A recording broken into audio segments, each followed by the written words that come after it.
Let's go. Perfect. Hi, my name is Prachi. I'm the co-founder of This Is It Studio. Hi, I'm Julia. I'm also the co-founder of This Is Studio. And this is a journal. We'll try not to talk over each other this time. No, yeah, I will try. We look back at the first episode of the podcast, which was technically an introduction, which is okay. But I was sitting like a turtle the whole time. So I'm gonna try to sit straight. It's not gonna happen. And also, like, I was moving my legs and it was 100% unstructured. So this time we're prepared. I'm not even sure what we talked about the first one. I have to no be idea. I honest. blacked out. We put on the lights and I blacked out completely. Every time it's like in my eyes, but it's okay. How have you been, Julia? I've been good. I'm also much better than last episode. It was pretty. Julia was like she was having a hard time with her Yeah. health, and but I'm a bit more excited for this one. Yeah. I feel like I have my energy this I time. also feel like we have an upgrade now. We have an upgraded setup. We have a full background now instead of the half one. We figured we should make an effort. I know. Apart from the Prepping for the guests to come. Yeah. We're very excited because this episode and the one after it, Yeah. it's gonna be still just the two of us are gonna have to deal with it. But post that, we have a lineup of some folks joining us here, and we're really excited to Yeah. have them. I think it will be very exciting to talk with them. We Yeah. get so much insight. So. Exactly. I am so sorry if in the middle of the podcast just like start coughing because I'm almost 30 years old. So it just doesn't leave. Anyway, so today why we started this podcast in the first place, want to take this opportunity to kind of deep dive, take time, break down certain aspects of the kind of projects that we do Yeah. that we don't get to do on socials when we post whatever. Like even the longest posts I make, like I can write an essay, I can write a blog, but it doesn't really encapsulate some of the finer details of some of the longer projects that we do. And today we thought it makes a lot of sense to break down one of the longest projects that we had, Yeah. all the aspects of it, how we tackled it week by week, sort of a very extensive breakdown of how we got to some of the business results that we did with our client. So first things first, we want to start with the fact that I think over the last 6 months or so, the kind of inbounds we've received from technical founders, folks operating in either the AI space or just generally tech space, consumer hardware, it's been less about we have to raise. We have to raise Series A, Series B, or pre-seed, seed, and preparing a pitch deck or whatnot. It's been more about we have raised. We have this website live. It's supposed to serve a purpose. Yeah. Nobody's taking us seriously. Yeah. There's a massive difference before raising and after raising between what's happening. And I feel like most people talk a lot about like how to raise, with who to raise and everything else, but not like how to evolve after raising. Yeah. I think there's a lot of conversation that happens with the investors themselves also of like what's the path forward, but to find the right direction and to actually articulate that and execute that, it's where it becomes complicated. I think collectively speaking over the last 1.5 years, 2 years that This Is It Studio has been active. Apart from that, we have our own personal whatever endeavors. We've raised over $200 million, way over for our clients. And apart from that, we have grants, we have all those kind of things. Yeah. And I think it's now that we are in this position in 2026 in February, we've seen both sides of the game. Pre-raise, we've also served investment funds. So we've seen the pre-raise at the other side of the investment funds as well. And we've seen the post-raise, Yeah. the road to commercialization or the road to actualization of what the raise was for. Yeah. And in my experience and in our experience, I think collectively, we find it more interesting to break down a case study that comes after the raise. Yeah. Because I think pre-raise, there is so much content out there that I feel like anybody can consume. Yeah. And I feel like also to raise, it's getting very creative now. And I think that's very cool. Yeah, the format is evolving. I think like also at some point one of our guests will be from the VC space that will be able to talk exactly what they're looking for. So I think this will be super interesting for many founders or like executive listening to this podcast, you know. Yeah. I lost my... That's okay. So just to kind of keep the conversation on track, what we're planning to do as the next steps is break down a case study of ours. So we work with a US-based battery materials company. And for the sake of this conversation, we're going to call this company Nuco, which is a placeholder name. Trying to remember. I'm going to try to remember and not say the actual name of the company because we really want to break down in detail what kind of partnerships, what kind of collaterals did we create for them, what that resulted in. What kind of format we also collaborated together with. Yeah, and really break down sort of like week by week on how the whole partnership unfolded. We worked with them over 9 months, 10 months, something like that. So I guess let's break it down. Let's break it down. Do you even remember what the first call to action was like? Yeah, so let's start with like, it's a battery material company based in the US. All right, so that's like how it started. We got contacted by them actually, an inbound for a website design, a very traditional like first interaction between them and us. They needed a revamp because they had just raised fundings, Series A, if I remember well. So that's how they approached us. And like we did a big like deep dive into all the documents, what they've done before, what is their roadmap also, what they are planning to do, why they raised. Very important question when they contact us after. Like, what was it, the purpose of it? So Nuco came to us through a referral, through a common contact of ours. And they thought we were a better agency to take this up than a generic design studios because our background lied in sustainability and stuff like that. So we were already kind of familiar with the EV industry, which ties directly to what kind of projects they were, what literally their technology was, which was battery materials company. And I feel like over the span of 9 months, we learned so much about their tech, about their industry, about the whole supply chain ecosystem that I reckon I can probably write a blog about. Like, you know what I mean? Like I can write multiple blogs about what went right and what went wrong from their side and likewise for us, right? So yes, so battery materials company based out of the States came in through referral for a very basic website design and dev project. Started working with them. Initially, we were trying to understand their ICP, who's going to fall onto this website. Also trying to understand what are the features of this website, right? Because we're not selling anything. And the use case, like basic use case of this website. It's not an e-commerce website. It's not even we're not offering a free trial to a platform. It can't have pricing. It's not a SaaS. It's not a software. We're not selling anything. But it needs to exist. Like anyone today needs to exist online. So website is one of the common assets for this, right? What was the sitemap of this website? Like what came out of like what did we actually end up talking about on this website? I mean, we like started with just like brand repositioning. After this raise, they had discussed with the investor also who are the new like stakeholders, who are the new like customers, who are they trying to target. So that started with this conversation.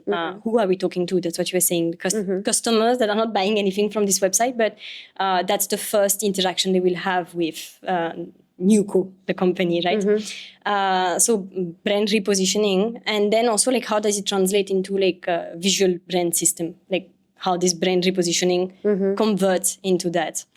That was the basic of the conversation at the beginning. Section by section, hero, introduction.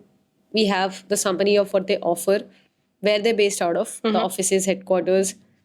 Do they take care of manufacturing or are they just a technology company? The product breakdown. So sort of step by step of what their technology is like, how it compares to the traditional materials in the market. In the US and globally also. That was a very important distinction between what they offer in the US compared to their biggest competitors in China. And also like, where do they sit in the supply chain? Like, what is their actual solution? What is their technology? What's patented? What's not? Those were important things to point out. And then obviously creating enough about the company that talent, perhaps the new hirees are able to get a sense of what the company is like, what the culture is like, what kind of R&D are they doing in-house, what is the lab like and stuff like that. So that's kind of how it started. We mapped out all these things. So key offerings, technology. It's a very fine balance because we can talk about technology, but not too much. Yeah, it's We not can't talk about technology there. proprietary things, right? Yep. So that's kind of what we did. So we made a 5-6 page website live. And while it was going live, all this while, our point of contact was the business head of the company. And we were very lucky to have that because it ended up being a very interesting collaboration for us as well, because we were not just dealing with the vision of the founder, the sort of like brand vision of the VP of marketing and all those kind of things. We were dealing with a pure business guy Yeah. this whole time. Yeah, he had numbers in his mind, right? Yeah. So we needed to convert to like, how do we get there? And one of the assets we were like proposing was to reach those numbers. So in this process, we realized that once we were creating this website, he realized, okay, we have actually a presentation coming up internally for the team. And he realized now the website, showed something about the company, this visionary, essence of what they're doing. Yeah. But the internal presentation to all the team members internally was like pretty uninspiring. Yeah. So he was like, oh, I think because there's some new hires in the team and there were some external stakeholders coming into the office for a tour or whatnot, maybe we should revamp that presentation. It wasn't even going to go anywhere. It's not a pitch deck. No, invisible. That was like one of those things. So the founder of the company was supposed to give a speech. There was supposed to be a presentation, stuff like that. So he was like, why don't do you guys do that? I was like, yeah, of course we do that. So we ended up taking this redesign. And then while doing that, he realized, the website is great and it explains everything. But when he's writing emails to certain stakeholders, he maybe needs just a brand video that somebody can watch for 3 minutes or 2 minutes, get a sense. Yeah. And that's what we were also like explaining, being like, when you're trying to raise today, the format is changing. When you're trying to approach new partnership, the format is also changing now. Yeah. I think nobody wants to have access to a 30 page that explains like super in detail everything. People also need something a bit more interactive. That's where like video came in. Yeah. That thing at that time, that was also a suggestion we were making, being like, it's important to have this deck with the technology where they can deep dive when they need to, but they need something much shorter than understand the direction you're going into first as a company. Exactly. So I think like from our experience, once you're a technical organization that raises, every 3 months or so, there's a mental fit check. Because you might have started with saying, we have the best solid state battery on the market. And then you realize, hey, because I do have the materials and I have the outer cell, maybe I can offer the whole cell instead of just battery technology. Yeah. And then I can pack that as an offering. And then you realize, I can stack it up and probably do like a battery stack for an EV positioning. And then maybe you go back and you're like, hey, I can maybe say that since now we're manufacturing in the US, maybe that can be one of those things that add to the stack. So every 3 months, there's a fit check, is what I call it. That are we, the roadmap that we've drawn end to end, are we still on it? Yeah. Or are we also like slightly moving our goals and our aims? Yeah. I think I like to compare it. It's very visual and maybe like a bit dumb, but it's like a flight. You have like the direction and the point you're supposed to reach, and maybe something is like redirecting it, right? So you need to do this fit check to make sure like the direction is going there. Yeah. So I think this is the same thing that happens to companies, especially after raising. Yeah. They have to sit together with the core team that has raised to make sure that for the new hiree that comes into the companies, they have the updated direction. I think there's a lot about adaptation and evolving. So let's say on your pitch deck, when you're raising Series A or Series B, you mentioned as a part of your GTM, go-to-market strategy or revenue models, perhaps multiple channels of revenue, we're going to sell materials to whatever, battery manufacturers. We're going to sell cells to EV companies. Yeah. We're going to sell our patented manufacturing techniques to certain larger battery operators. And that's your flow. And then you come to the market and you realize that it's better for me to sell a completely manufactured, made in USA, patented thing than to sell it in bits and pieces of fragments. Yeah. Or a competitor comes up. Yeah. Samsung says, hey, I think the new technology is sulfate, not electrolytes, and that's when you have to not pivot, but fit check. Yeah, you have to keep a look into We're it. still heading to commercialization, but how do we get there might change. Your partners, the partners that you had in mind, might change. Your board, your investors might recommend certain opportunities. Let's say suddenly NASA is hosting a conference for all things EV. It changes. And that's kind of what happened. Yeah. So we did this internal presentation with the founder. Yeah. It went really, really well. They realized. So now, internally, when they made the presentation, it looked very visionary. The message landing, the team was very excited. Yeah. Now they had to engage with stakeholders outside the company. I think that was one of my favorite moments in this collaboration. It's when like Touchpoint, the business development guy, came to us being like, we have quite often like question and answers with potential partnership. And this specific one was with Hanwha. And he was like, I can't send the document I send usually. Like everything is ready, the question, the answers, everything.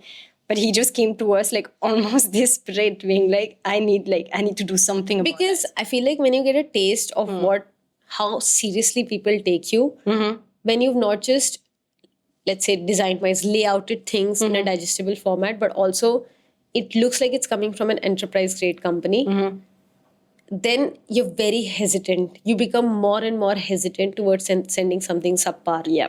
Something that lacks effort. Here's the thing. It's not about making it pretty. No, that's what I was about to also mention. It's not. It's about showing you care enough to make it professional. Yeah. For the audience that you're sending it to. Yeah. Also something we discuss with everything is this notion of information architecture. It's like in the Q&A document, you might have to actually look into which questions come first also. What do you need to like make the document super fast and easy to read for like the one you're sending it to, right? And that's what we do. It's like we get the raw information and that's what we just put it together to make sure it makes sense. Exactly. For the potential partners. And it's like, it's the same goes for us. When as a design agency, we send proposals to our founders and stuff, we have so much respect for them that we actually take time to look back at their competitors, study the landscape, figure out a strategic and creative approach. Even if they don't end up hiring us, we always give that out. Let's say for free. Because we care. We want them to know alignment and we want them to know that we know our space. We care enough to make an effort, write it ourselves, format it in a manner that shows professionalism in some capacity, right? And yes, you can also send a handwritten letter, but you wouldn't want to. You can do anything you want, but you wouldn't want to. Depend the context again. Yeah. So this partnership with Hanwha, they came to us. It was literally a Q&A document. Like a table of like question, answer, question, answer, question, answer. There's also a way to put it together, right? If I put that up on Twitter, people will be like, what? You got paid for that? Yeah. Why did you get paid? But it's a part of a bigger system. And that's where we realized that this was a partnership model system rather than a one-off project. Because up until this point, we had been like getting paid for each of these projects, like fragmented projects. And this is where we realized, maybe we can add some value on a regular recurring basis. I think that was a pivoting point where like from like a one-off project, we turned also into a retainer. Exactly. And so the moment we turned into a retainer, we got access to their set of presentations. I think there was 20 of them. More. Over 30, but yes. 37. Yeah, I think. 37 presentations total, but let's say 20 key. Yeah, some are also repeating the same base, like a vision mission, for example, are always the same. But some were about manufacturing, some were about the technology itself, some were purely on the patent, the one that has been approved, the one rejected, the one pending, all of those. Some were about like fundraising, like there was like a couple of different pieces and together. Most of them didn't exist fully. No. They existed in fragments. So when a client would ask, not a client, but let's say a buyer would ask, okay, but why should I buy from you? Like, what's so unique about, where they'll be like, well, this is a completely new patented technology and none of your competitors will be able to get access to this because we patented it. Okay, prove it. Exactly. And then they'll send a Word document with all the patents listed. Nobody cares. It doesn't have any visuals. It's very hard to go through. It's very hard to go For through. anyone, even the technical people. I think Apsara had 102 patents. I think this is where we kind of realized that, where they realized that it would make sense for us to come on board as design partners on a month by month consultancy instead of going project by project, because up until this point everything had been fragmented individual projects that we were addressing to as and when they were required. So this is when we came on board as a monthly sort of retainer consultancy partner. It also allows much more flexibility for the company itself. That's why I don't know if like retainer is like that like known in general. It's like it's a common word, but nobody really knows what it is. It's just it allows company to like suddenly realize if they need something and for us to be available for them. I think personally it's a fantastic engagement model, not just for me selfishly. No, it's a fantastic engagement model for certain technical companies because having in-house talent is, you think it's easy. It's so hard. It's so hard. We know that. It's so hard. Yeah. Hiring in-house designers and comms and creating a founders comm team or just a company brand comms team is extremely painstakingly, time-takingly resource. Like it's everything. Like you don't realize because it feels that, oh, I'm gonna have like 100% control over their time. It's not like It's gonna be my team. It's okay. I'll train them here and there. I can orient them. They can come on board.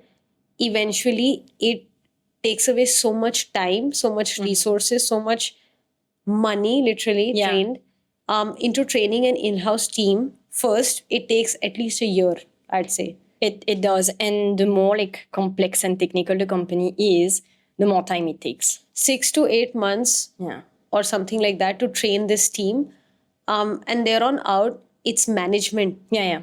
Because it's in-house, there's management around accountability, around deliverables. What is the capacity of the team? So it's not very modular, right? No. Which is why I believe a consultancy model is extremely, extremely fantastic for certain technical, busy founders, busy business heads, busy growth marketers, and all those kind of things, because there's modularity. Yeah. So I can for sure extend, like we can extend our team and provide bigger, larger capabilities depending on what's the requirement, or we can make it shorter. Yeah. We have experience Because in we this have industry. worked with them already for like a couple of projects. So we don't just act as employees.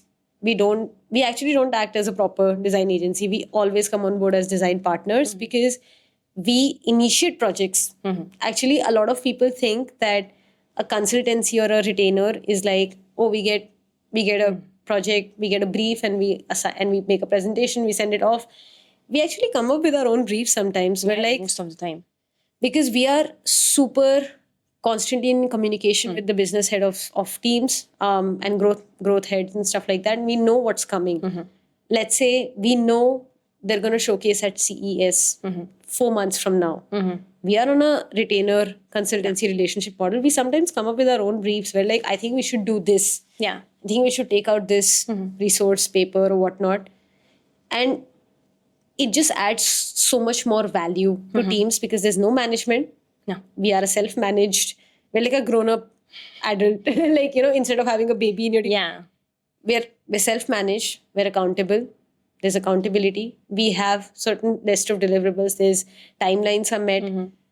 Modularity, flexibility, resources. We have all the resources at our bay. The team is always expandable. Yeah. And we have subject matter expertise. Yeah. And you cannot trade that kind of, when you take off something off of your plate and it's someone else's headache. Yeah. You cannot take away that peace of mind in any other engagement model. Yeah. It really depends on the size of the company and where they are at also. Of course, yeah. I think like now we see more and more like design-led companies that have like already at the beginning designers. Right, yeah. And for me, this is the best case scenario. I think this is the best case scenario because then the designer can also grow with the company itself. But if it's not the case and the company is like mid-size, this is where we come in like the best capabilities. I've even had experiences where large size enterprises have Also contacted us because they're reaching the limits of what their internal design can do. And again, hiring full-time talent means you have constant input to give to this talent, but it's not always true. No.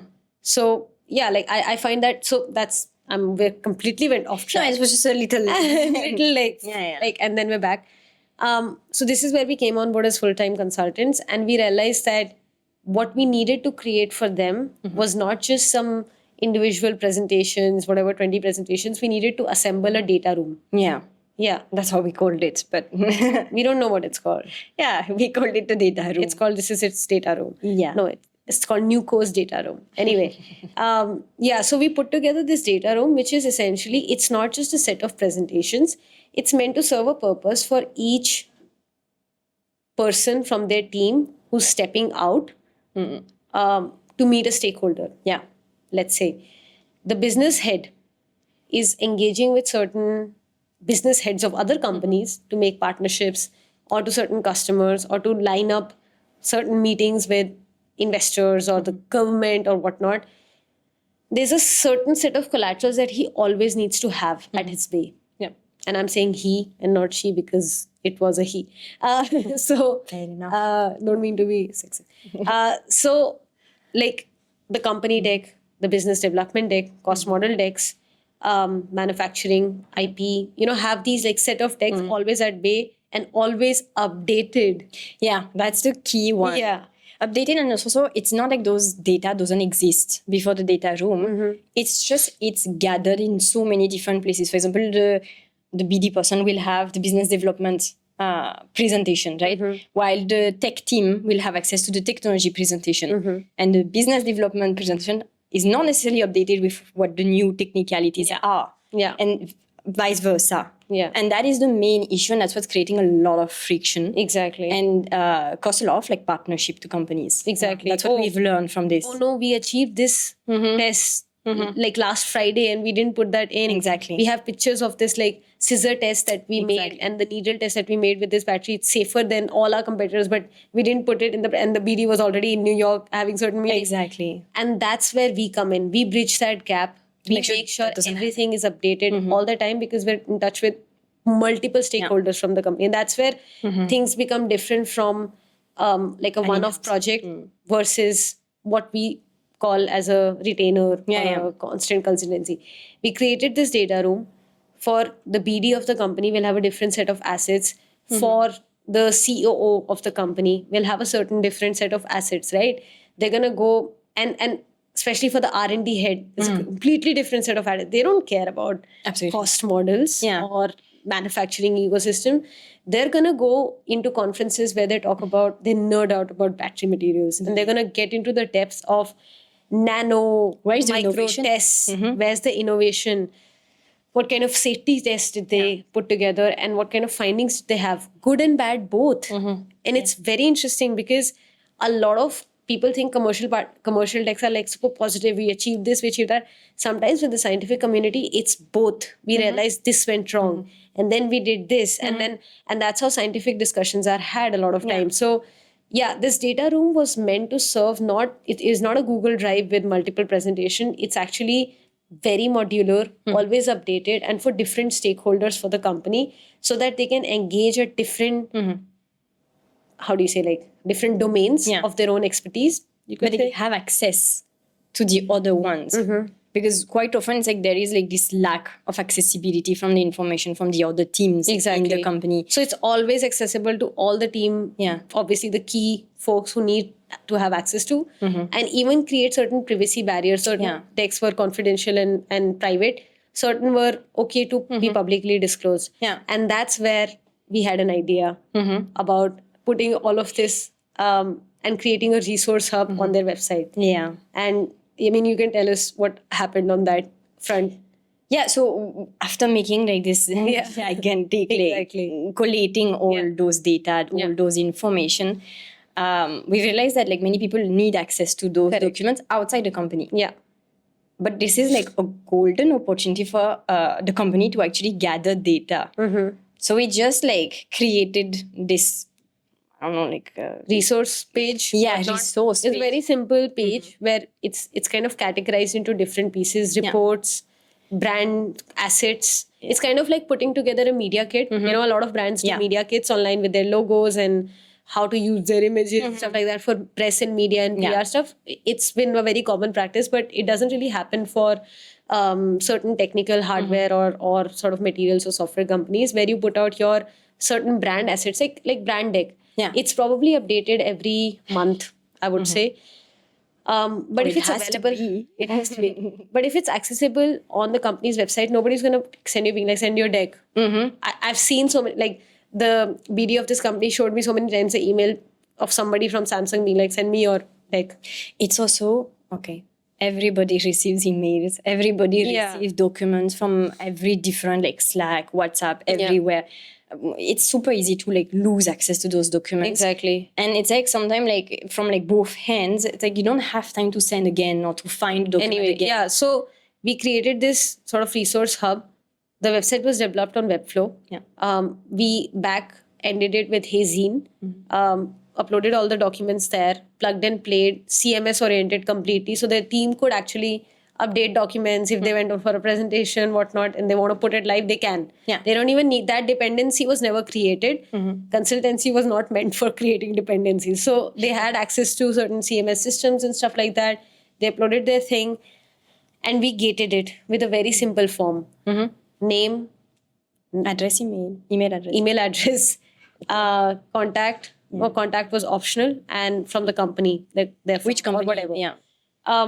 And I think in the first 2 months of making this resource center live, we didn't just see obviously the SEO increased by insanity, because we never realized the kind of keywords that came into play when we uploaded these things. But I think there was around like 98 leads. And from all of them, at least that we know, 2 full new important partnership for the company. Exactly. It's very simple why it happens like this. It's just because the entire team had access to who was viewing the document. So they knew that those people were interested and could jump on the opportunity to then create an outreach.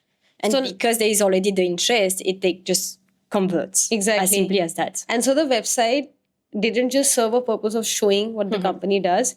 It actually created some sort of lead generative system, but apart from the contact us. By putting out knowledge and resources that was enough to kind of semi-convert already. Exactly. This is where I think we created the most value prop for them. Absolutely, in my opinion. And that's interesting because it didn't happen at the beginning. I think it was like halfway through our collaboration, so after like 4 months, something like this. It's because we had learned so much from like their industry. I think we mentioned it already last time, but we read like a lot of reports. We documented ourselves from like the new technology, what's going on with like in other countries, what are the new policies that are also arriving that will also impact the company itself. So we're not just here to make documents or whatever. We need to understand where they are going, what they are doing, why they are doing it. And so by understanding all of those things, we could understand that this data room was actually like necessary for them. And I think it's important because sometimes design looks like, oh, it needs to be very fast. It needs to happen like, in 2 weeks, this needs to be delivered. But the most amount that we can give is the longer we work together. Because apart from just getting more comfortable with working with each other, I think the value proposition increased immensely as we continue to, go further and further into the partnership. I mean, I think they just saw the return on investment at this specific moment. That was a very high return on investment. I think they 20x'd what the retainer looked like for them. It was basically nothing. Because just after that is when they raised for the DOE grant. The DOE grants, So they raised certain assets in place. Obviously, I'm not saying only the designs. No. Obviously, the tech was there, but the tech is there a lot of times. But to put it in the right applications of what the tech could entail, with the right IP sets, with the right, so they raised some DOE grants. They participated in CES. Yes, that was also very interesting. Very interesting. We were talking about like how the team needs to be connected with what they are doing with each other's. So Newco had sent some of their team members to CES. They were presenting at CES? They were presenting. Yeah, they were presenting. There's like a competition in CES where you, if you're a startup, you come in and you showcase your technology and stuff like that. So we made a presentation for that. But apart from that, we actually had a common group with Nuco, with all the heads, all the leadership team, and they sent photographs and their observations. So the battery engineer was like, "Oh, I saw this fantastic From new a specific EV. company. Yeah. I did this, I did that." However, the rest of the team, which was so many people, were Doesn't know about in the HQ headquarters. So we put together like an in-house report. Yeah, Didn't CES we? report. CES highlights Yeah. from day one, CES highlights from day two, CES highlights from day three, And yeah. for their internal team members. Exactly. Not even to put out. No, it's not out. Yeah. It's not available for public disclosure No, it's either. not. That's again, I know we're talking a lot about retainer, but that's exactly when the retainer comes in. Because CES happens over like 3-4 days. And like it was sent like up to date. It's not like the team received it. There was like, no delay. 3 weeks later. It's like after day 0, we put together the first report to send it to the team. So they knew exactly what happened that day. And then same for day 1 and same for day 2. I think it creates a lot of trust between the leadership team and the rest of the members, keeps them motivated, keeps them updated. I've seen this so many times when companies are scaling or going commercial. The leadership team knows the vision. The leadership team is visiting events. The leadership team knows what's happening in the world, generally speaking. And the rest of the team is kind of disconnected from that ambitious nature of what they're building. But they don't have access also like what other companies are building. What conversations what's they had. exciting, Exactly. in the tech itself. Yeah. Related or not to the company. Sometimes it was not. In the report, I remember sometimes it was just like a crazy like flying car that is like actually up for commercialization. Yeah. And then that we could potentially, so the report even had like what's the takeaway from that? Perhaps we should, From the leader itself, from the new co. perhaps we should do that. Perhaps we should do that. And that kind of open channels of communication super important. So I think what we discussed here as a conclusion is that through this 9-month or 10-month partnership, we didn't just tackle the obvious, let's say presentations, branding, website, and all those kind of things. We tackled certain hidden pieces of channels of communication that actually led to a very successful couple of months for Nuco. New partnerships, grants, new hiree also. New hires for the team. They even collaborated with another manufacturing vendor to sort of expedite certain US-based manufacturing pieces. We had a brand video out. There was regular investor updates. The investors were extremely happy because every month we had a month-by-month investor update report that went out through a newsletter as well as uploaded as a PDF on LinkedIn.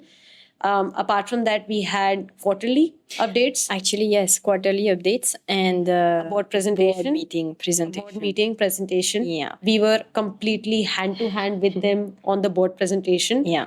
That's when the trust also completely appeared. Yeah, because partnership. Board presentation is like super.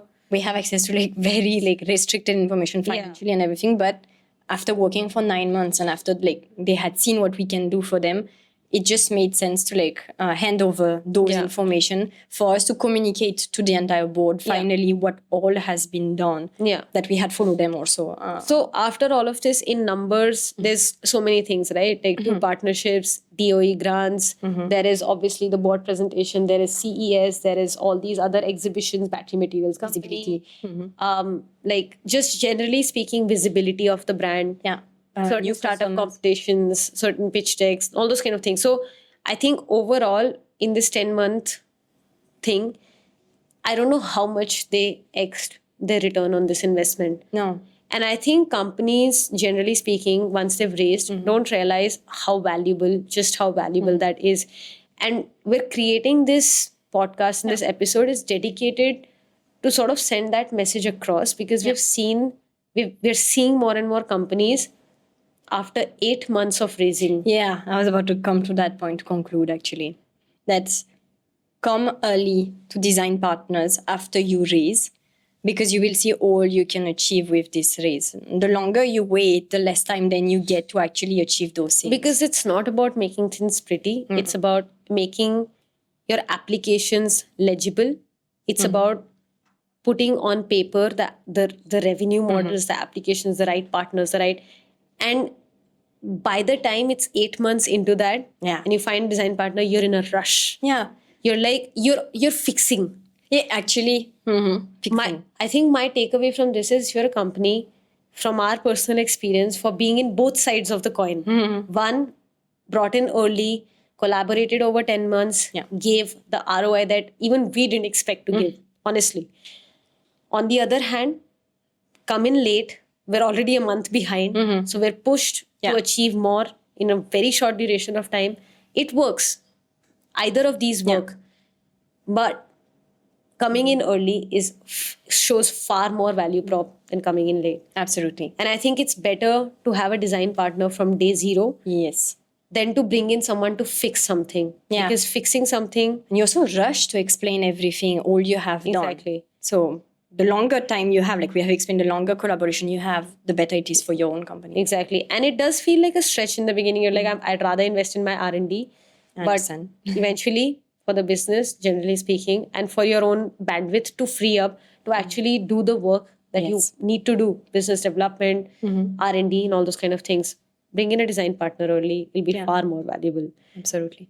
And I think that's pretty much it. This episode was meant to kind of point out. It's a very technical one. Very technical one, But I think it's a very important one. And I hope it helps many more Yeah. companies also. Different stages, you have different requirements when you're raising. Absolutely. You have an idea. When you're commercializing, you need to look a certain level. You need to have your R&D shine. And once you cross that, you need to feel enterprise grade. Yes. And through all of this, having a design partner, the kind of ROI it can bring, it's and we have this case study live on our website as well. We're going to link it with this podcast. But yeah, glad we could break it down. Exactly. This is it for now. This is it for now. Thank you so much. See you in the next one. See you. Bye-bye. Why do I say bye-bye? I'm not on a call. I like it.